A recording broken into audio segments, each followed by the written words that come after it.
guys, I'm Jacob Innans and you're watching my main channel, where on this channel I upload a lot of random videos including photography, basketball and a rare occurrence of a tech review. Now, as you've seen the title and the thumbnail, you may wonder, what is a long exposure? And how can I improve my long exposure? You could say, got a lot of notes about long exposure for you, so I should cover a lot of your basics and a few higher up things. And I will have a video that'll be in the middle of the video as like a segue type thing to the second half or second sheet. So, and that video will be about, I'll be showing you how I did this picture right here. So how I got picked on this one, on this one, on this one. So how I got these pictures. So, yeah, so I'll show you how you get them in that bit. So I'll just show you one example using a floodlight where you go woo woo woo, and it gives up a nice effect. So, you may wonder, what is a long exposure and how can you use or do a long exposure shot? So, let's get into a long exposure example. So here, you can see we're outside, got a camera on a tripod in a stable base, we've put it in manual mode. So what we're going to do here is, sorry about the poor quality, it was just on an action camera this. So sorry about this, it's just because I was holding it because I didn't have a tripod to put it in. So we're going for a 8-second shutter speed, f5.6 is what we're using. So f5.6 is alright, and the 8 seconds is the shutter speed is basically just how much time light has to get to your sensor, which is why we've gone for 8 seconds, because we're going to show how. And I've also set my ISO to 200 to get this picture, so it's not taking in too much light. I think that's how ISO works, but 200 got the best results out of this picture because I tried a lot. So zooming in, just framing it up nice, trying to put the rim central because that makes a picture look better.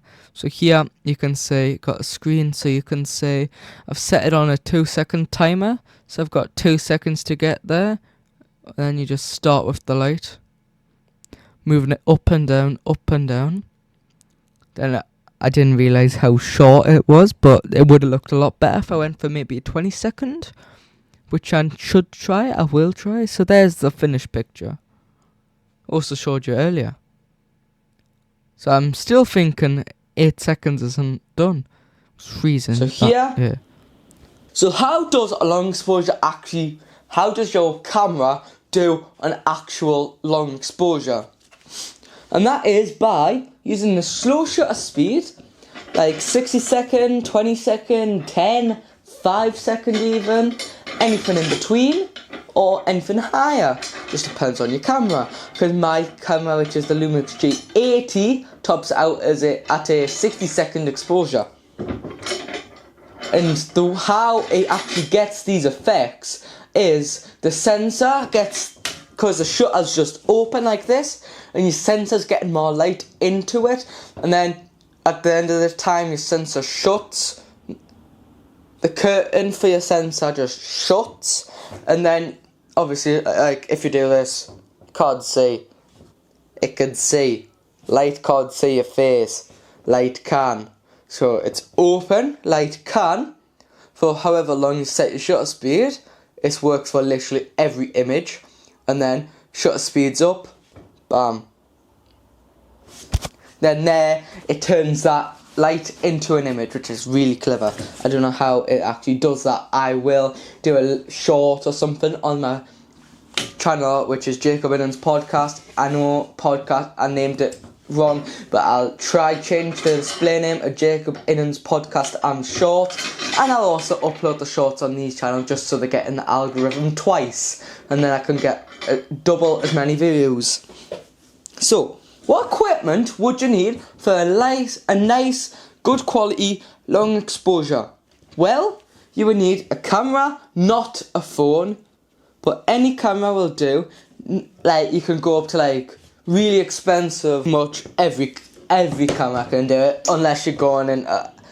I'm not sure, but I think like the proper cinema cameras will not do that. You'll need your camera, not a phone. You need a tripod. You need some lights, a light source, and a good extra thing is like putting a camera bag, some are quite heavy, on a tripod that has a hook, because long exposures, if your camera moves slightly, even with like, what is it called? When your shutter moves, image stabilization, even if you have that, it's not going to count for these micro movements. Or if you had sand, you want to just stab it into the ground and then build. You could even like build base around your tripod legs so it is solid.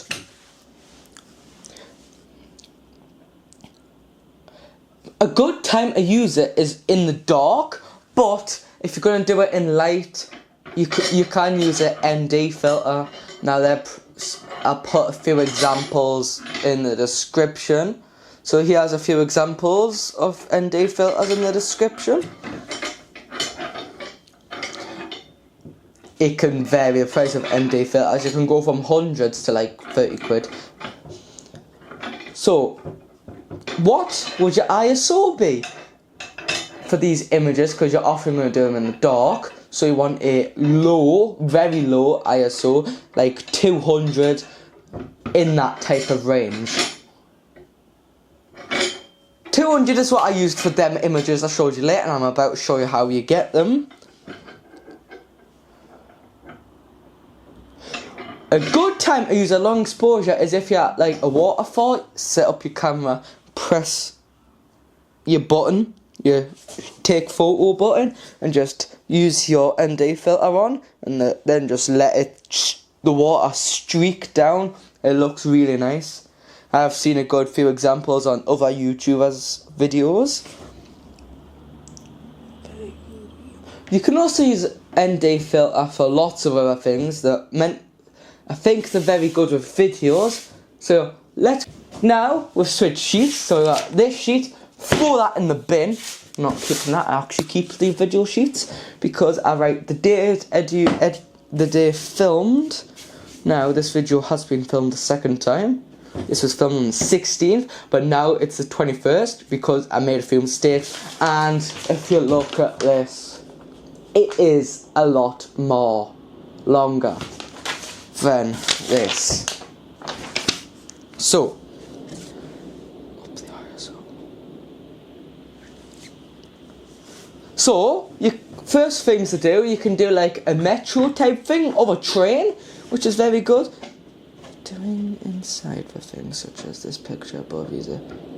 If you are taking a picture inside, such as this picture, if you want this effect, I did something I told you not to do earlier. I held it by hand and I was just filming the Christmas tree with a 60 seconds, and it looks very good because it was quite dark. I believe I had a really high ISO for some reason. I think it was like 3200. No, not really high, just average.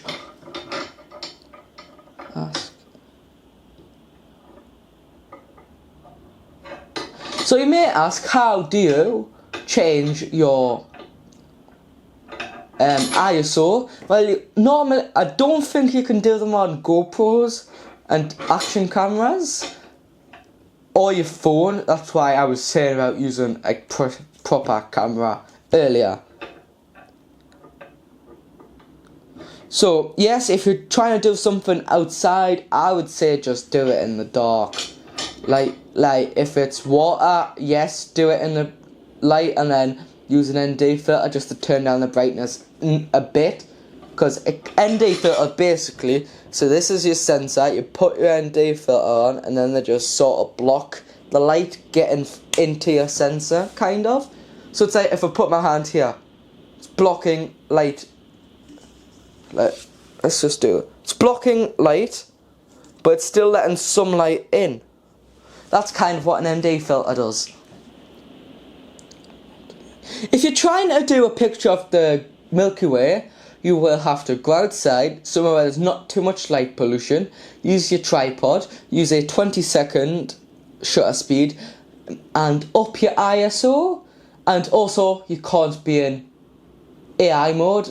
Lumix is IA. I don't know what like Canon and other Sony, Fuji and Nikon use, but all I know is Lumix, it's IA mode. For like AI just automatically pick what is the best settings for this image. Now obviously it depends on what type of image, but mostly I use that just because it's currently the 21st and I've not been shooting that long, and I'm slowly using more manual, by the way. I'm learning slowly. Now that does not mean don't trust my advice, because I have been researching a lot for all these scripts. Yeah, so for the Milky Way, up your ISO. And now, guys, so leave a comment of any tips, tricks, future videos, please. And I hope you guys enjoyed, and I will see you guys next time. Good. Bye.